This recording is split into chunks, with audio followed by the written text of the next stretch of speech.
Hello and welcome to Rated G for Grok.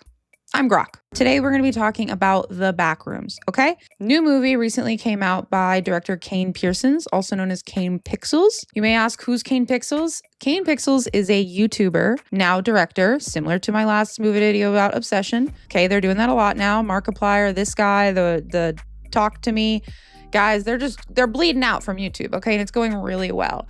And I don't think this is any exception. He's an amazing director. He's always had a very specific eye in his YouTube videos, in the movie. He has a very distinctive version of cinematography that does bleed into this as well. But that being said, what are the Backrooms? Let me tell you.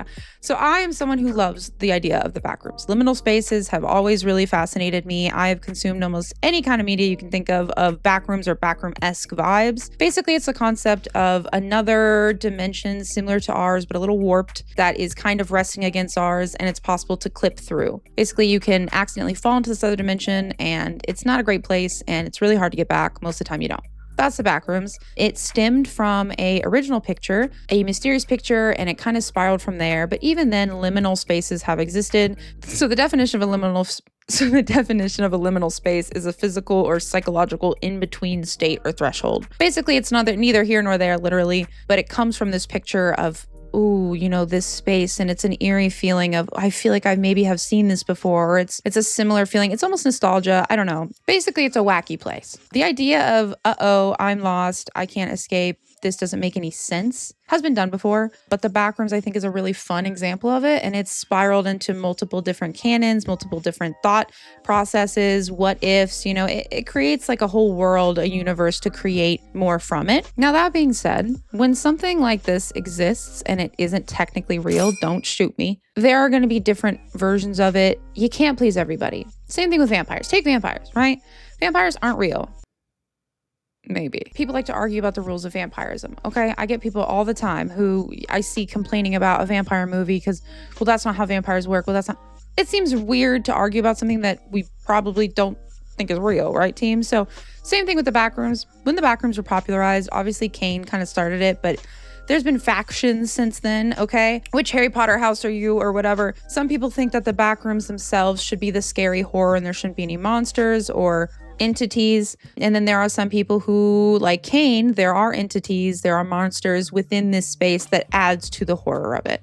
People have rules and headcanons, yada yada. The point is you can't make anyone happy, especially with a movie like this. I have seen so much discourse and all of it is dumb. I am not going to be exploring about what I think the Backrooms should be because that doesn't really matter. And that shouldn't take into account of if this is a good movie or not. So I'm going to focus on that part because that's what this channel is about. So what's going to happen is we're going to rate this movie the only way I know how, the P.A.U.L system, okay? What is the P.A.U.L system, you may ask? I'll tell you. It's the thingy that I think make movie good, okay? Plot, acting, uniqueness, likability, likabilityness, okay? That being said, we rate them out of 5 each, 20 total count, okay? 5, 5, 5, 5. And that might not make sense to you, but it doesn't have to, okay? Don't piss me off. After we're done, then we'll go to the spoiler zone. Wah, wah, wah, wah. After we go ahead and rate it, spoil free, by the way. This whole intro part is going to have no spoilers in it. The spoilers will come later, and I will let you know. Don't panic. So you can watch the first half, watch the movie, then come back and watch the other part. In the last half, I will be going into spoilers of the movie as well as comparisons to his original YouTube short series, Kane Pixels. So you should go watch the movie, then go back to Spoilerland. Or if you're not going to watch the movie, just journey with me to the spoiler town, okay? The movie follows our main character, Clark, who is the not-so-great owner of a not-so-great furniture store that is not doing so great. And he finds a portal in the basement of this not-so-great furniture store, and that doesn't end up so great either. So we're going to get right into it, baby. I'm not messing around here, okay? We're talking plot. I'm going to start with something I really liked. The cinematography. Kane, I've said before, has a beautiful eye, very distinctive style of videography, really interesting angles, kind of wacky, weird, surrealist feeling in every shot. And I liked that he did a really good job in making the whole movie unsettling, not just the parts of the backroom. He made the characters really well-rounded. Did I like the characters? That's not my business. but were they well-rounded? Yes, he did a good job of that. The writing wasn't bad. I think writing, cinematography, characters, those all go into plot. My thing is that when you take a world like the Backrooms that purposely doesn't follow logic and rules and reasoning, and you try and give it rules and logic and make sense for the average viewer, I think you get caught up in your own rules. There was a lot of rules and regulations and explanations in the movie that contradicted itself multiple times throughout the film. There were some blaring plot holes. I was gonna say potholes. Just a plot and a plot hole. But the story itself felt out of place. I felt like the way the story was and the message they were going for could have been separate from the Backrooms. That being said, again, there's Backrooms. Let's do a Backrooms alert because there's still Backrooms in it, so I have to like it. I'm giving it a 2.5 out of 5. Ooh, boo, tomatoes. I know. I'm sorry, okay? 2.5 out of 5. The plot did not do it for me. The cinematography really saved P for me, okay? Acting. The acting was fine. There wasn't too much in the movie that would have given the opportunity for the actors to have an Oscar-winning performance. But that being said, it was fine. That's all I got. It was fine. I'm giving it a 3.5 out of 5. 3 out of 5. I'm giving it a 3 out of 5. I don't have any complaints. I wasn't blown away. It was fine. The script didn't really give them a chance to shock and awe, so it was fine. Uniqueness. This was tough. I'm going to be honest. I think this was a very unique movie. Yes, the Backrooms exists in multiple different, YouTube videos, series, small creators coming up with stuff. But this was like the first time the actual Backrooms were on the big screen. Okay. And I've seen Vivarium. I've seen, I'm thinking of ending things. I've seen a lot of surrealist movies, and I know that there's wacky liminal spaces in films before, but this is our Backrooms. This is our Backrooms. Kane is the father of Backrooms, and he made a movie, and it was unique. Okay. It was so cool to see the Backrooms come to life in this way. It was amazing. Genuinely, actually, the Backrooms themselves, the set design, the feel that you had when you were in there, the music, it was just so cool to watch. I was enthralled. Now, to be fair, technically, it's been done similarly. This is not something that's like never, ever been done before. It's just never been done in that specific way. So I give it a 4.5 out of 5. Very unique. It was really well done. It's a really well done movie. I had so much fun. We're getting to the bad stuff. Likeability. I got bad news. Is it a bad movie? No. Do I think people will like it in a general sense? No. I liked it. Don't get me wrong. Is it likable in the sense that anything can be likable? Yes. But is this going to appeal to the modern everyday person? No, it is not. Unfortunately, it is not. The problem is, I think he tried to take the middle ground with this and make it a little bit more normalized, a little bit more logical, a little bit more where it could appeal to the common person. But in that sense, he lost a lot of the hardcore backroom. I'm here for the Backrooms. I know what the Backrooms are. But then he also, it's not enough for the people who don't want that. I saw it with my fiance and he hated it.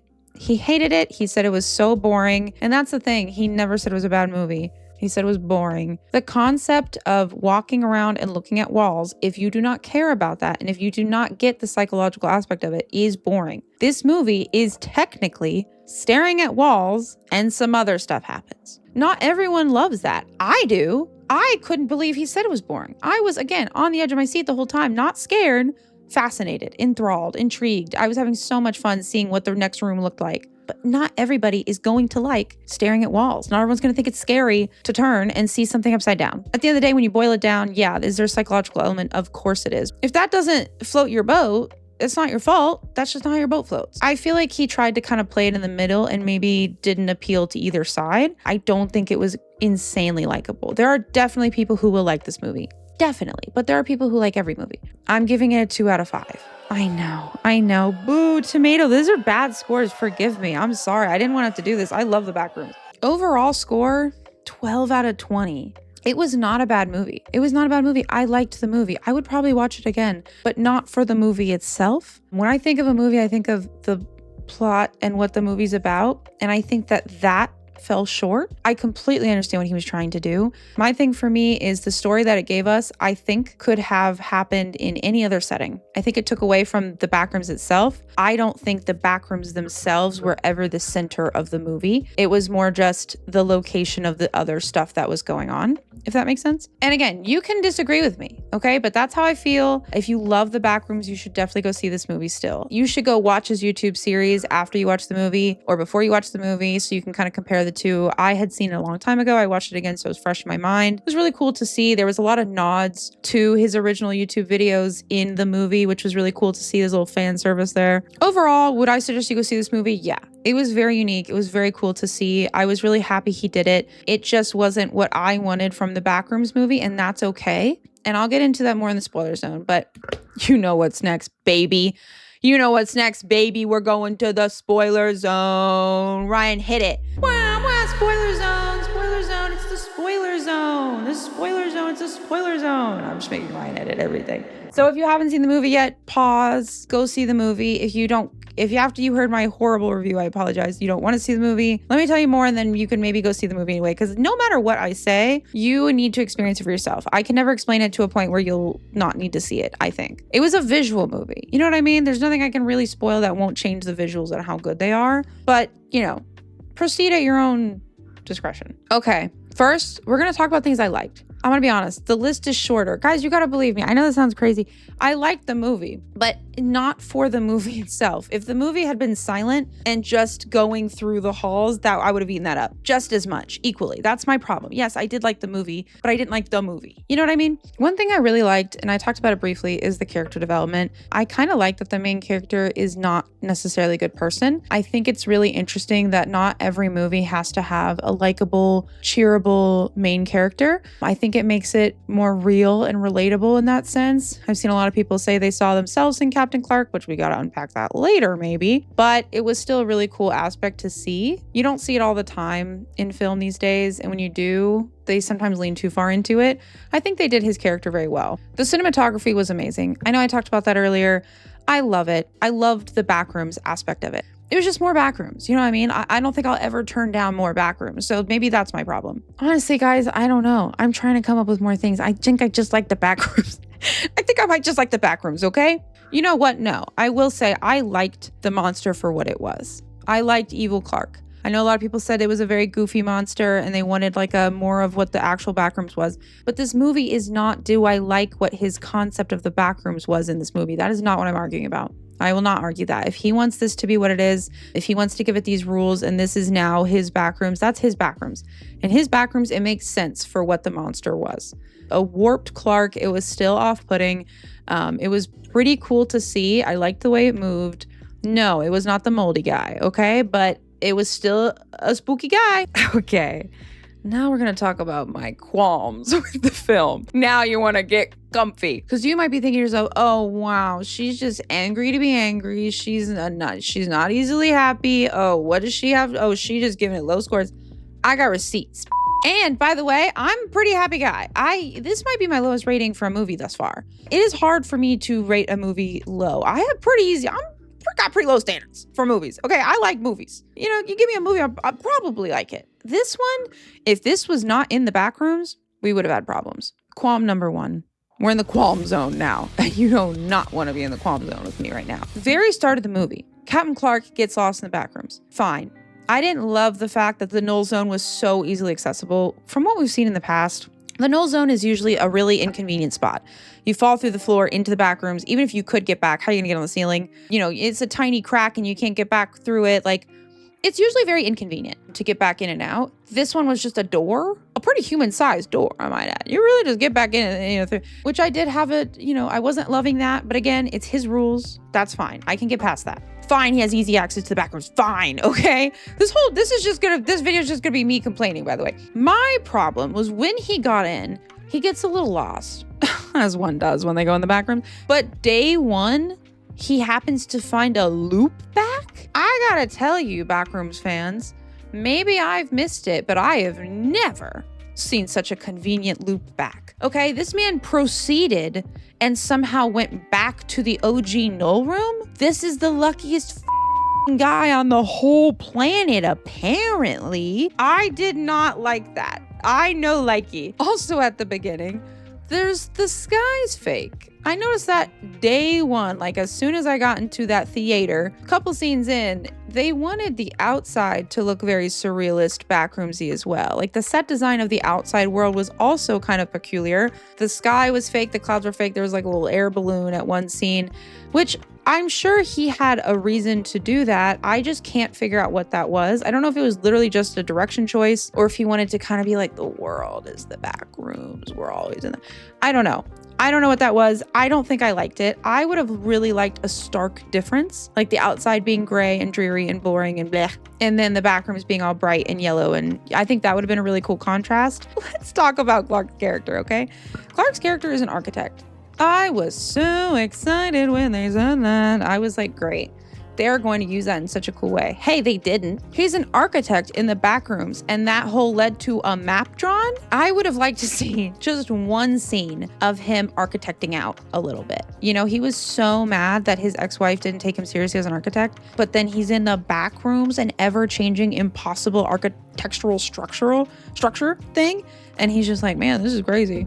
You know, you're an architect. Maybe be mad about an angle or something. I would have just liked a little bit. Like, I thought that was really cool that they made an architect a character in a back rooms, but he didn't architect about it. That's like a priest meeting Jesus and being like, yeah, he's a chill guy. Say something else. Say something you know that I don't, you know? There's even a scene of him like doodling. And I was like, I literally laughed while we were in the theater because he was just doodling like a building. Like, not in a professional architect way. I elbowed my fiance. I said, shouldn't he be drawing blueprints or something? This guy's a goddamn architect. I could draw that. I don't know what that was. That really pissed me off. Sorry, the architect thing really pisses me off. Sorry. I'll stop talking about the architect thing. I have another qualm.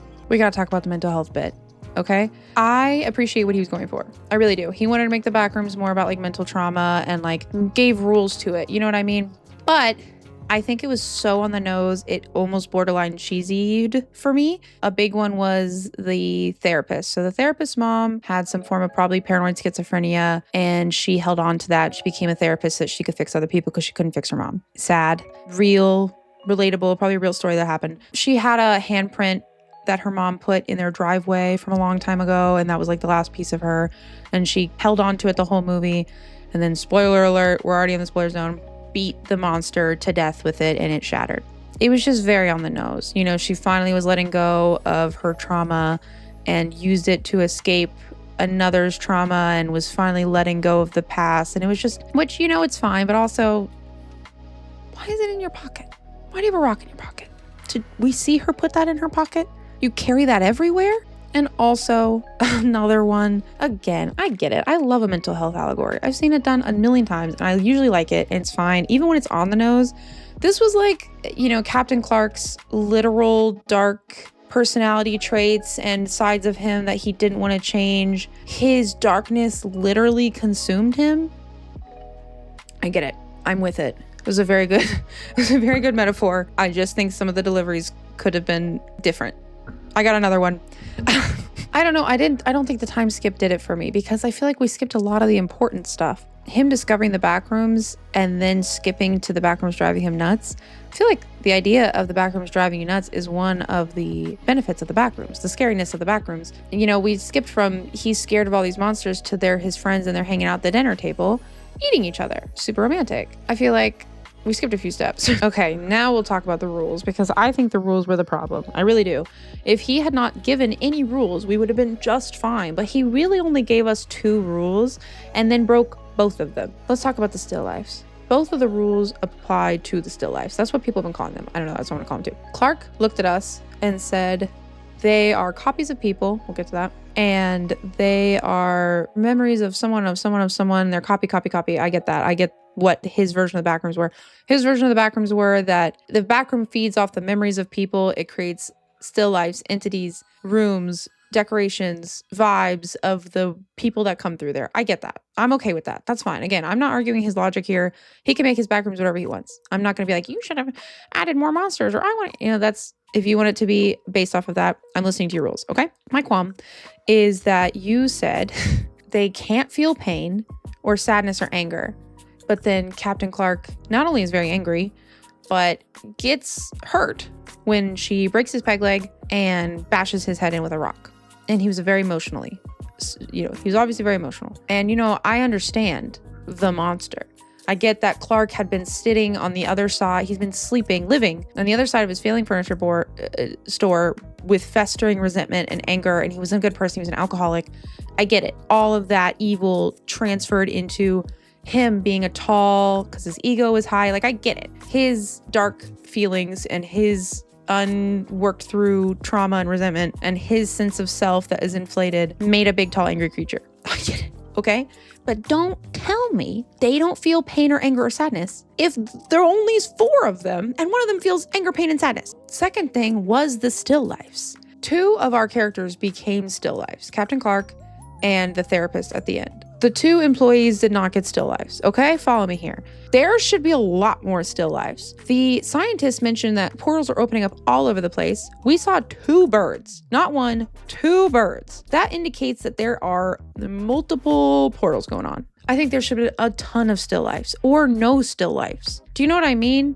How come the 2 employees didn't get a still lives? And if they did also get a still life, there should be a ton of still lives. If either everyone gets a still life or no one gets a still life. I don't know what the rules of why the still lives are. Oh, it's because they're only traumatized people. You don't know that. You don't know that. The only thing we know is there were 4 real people and there were 5 still lives, 2 of which here were 2 of the real people. So that leaves 2 people left out. You're going to tell me those kids didn't have trauma? You're deciding that for them? I need an explanation for that. You can't tell me that the still lives are memories of people who had come through here and then 2 people come through there, and even the guy found his shirt on a stack of clothes. The Backrooms picked up on that guy pretty quick, but no still lives. I wish the scary had been the Backrooms. I would have really liked to see just hey, we don't know how to get out of here, and there's maybe critters, there's maybe not. Either way, it never felt like I don't know how to get out of here. Did you notice that? That's my biggest qualm. It never felt like I don't know how to get out of here. That is the horror of the Backrooms. I don't know how to get out of here. No one ever didn't know how to get out of there. Clark didn't know how to get out of there for 5 minutes, and then we saw him right by the entrance. He knew how to get out of there eventually.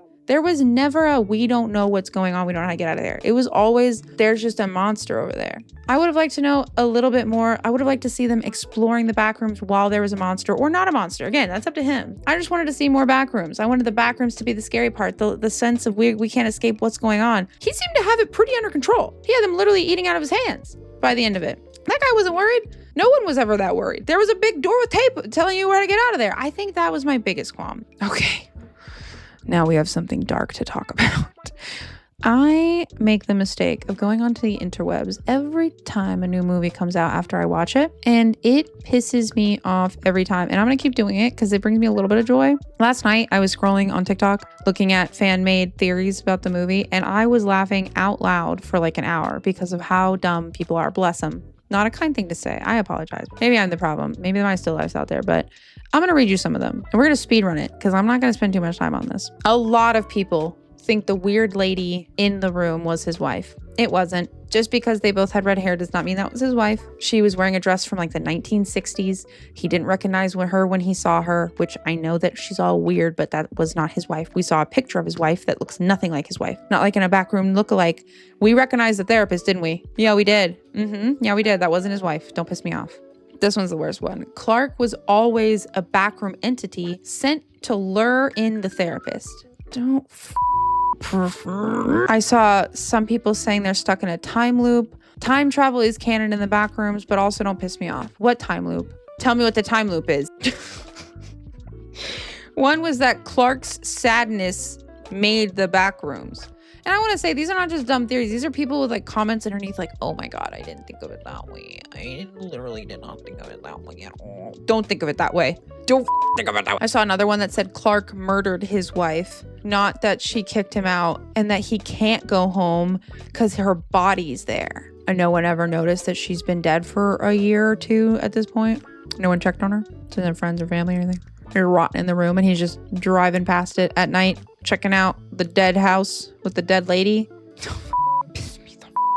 Okay, we're past the angry zone. I think we're past the angry zone. We're gonna get into the decipher zone. But I want to know what your qualms were, if there was anything I missed that kind of pissed you off a little bit, and then if you saw any dumb theories, or if you had any dumb theories and you want to share it with me. I promise not to bully you in the comments. Probably. Okay, here were a few of my takes. I think the idea of mental health can take the form of monsters and warp memories and like steal your memories and make it a monster. That's been done before, and I don't think it had to be done in the Backrooms. That's what I mean. If you wanted to make a movie about that, you could have just made a movie where Clark's sadness did make the Backrooms. You know what I mean? Like a trauma opened up a dimension with creatures in it and memories and things are twisted and oh, my darkness consumes me. That's actually been done before, and you could have done it again. I just think it didn't really have a place with the Backrooms. But again, this isn't about my take of the Backrooms. I just feel like it took away from the Backrooms. I wanted to know, a lot of people have been arguing about what he did with his, I forget her name, the woman worker that her head was in the fridge. I've seen a lot of theories, and these aren't dumb ones. I've seen someone say that he eated her until she ran out, and that's when he started eating the still lifes. Could be plausible. I saw someone say that it was just a reaction shock factor. Definitely could be plausible. And I saw someone say that he feeded her to Big Clark so that he wouldn't eat it him. Also plausible. All plausible. I want to know what you guys think. I think of those three, he most likely was feeding her to the monster. I don't think he would eat her that quick, but the fact that he discovered he could eat the still lives maybe could indicate that he did eat her. I don't know for sure, but I would like to know what you guys think, because that was interesting. I would say my biggest take, and I guess it is technically still a qualm, is the ending. And a few things I felt were missing. The biggest thing was I don't feel like we were left wondering at all. They gave us a story and an ending to a story. They didn't focus enough on the Backrooms. Even the scientists, we didn't really get to know much about what they were doing, what their purpose was. We didn't get to see anyone else going into the Backrooms and experiencing something. It felt like a one-off. This guy went into these Backrooms. He's dead. Okay. Therapist is probably dead. Okay. I want something to wonder about. I want to say, okay, what's next? Like, how many people are in here? Like, what's going on? The best way to express that would have been other people going into the back rooms, seeing the scientists working. One thing I really would have liked to see was something Kane did in his YouTube videos. It kind of goes back and forth from stories of real people going into the back rooms and then the scientists working on their end, trying to figure things out, going through problems, problem solving, experiments. I would have really liked if the movie switched between that. I would have really enjoyed if we saw Clark running through with his coworkers and then switch to the scientists and they're in their funny little yellow suits and they're like, who the hell are these guys? You know, I think that would have been funny. It would have created more of the universe of the Backworlds. The Backworlds? There wasn't anything to wonder about. It was just, here's two characters. They're both dead. I would have liked to see a little bit more about the scientists' work. In his YouTube videos, the scientists are working. It's kind of alluded that it's a lie, but they say that they're trying to like capitalize off of the Backrooms, which I thought was an interesting idea. There's a funny little commercial about, oh, you can store stuff in here for half the price. And oh, we could do apartments in here because it's never ending space and the world's too cramped and, you know, pollution and all that stuff. And we're saving our world by going into the Backrooms. I thought it was funny. You know, the idea of humans, we ruin this planet, so we're going to the next one. Kind of the same thing. I love the idea of us gentrifying the Backrooms. You know what I mean? Overall, I just feel like it was missing something. I feel like it was missing a why do I care? Long story short, go watch the movie if you haven't. You should have already watched it because you watched my spoiler zone. But I want to know if you guys liked it. Maybe I'm crazy. Well, I know I'm crazy, but I don't know. But anyway, that's Grok. I'm Grok. Like, subscribe, give me all your money or whatever. Yeah, thanks for watching. I'm going to try and do these at least once a month. I did one on Obsession. I don't know what the next one will be, but it'll be about a movie. So, all right, guys, I'm signing off. All right, have a good night. Bye.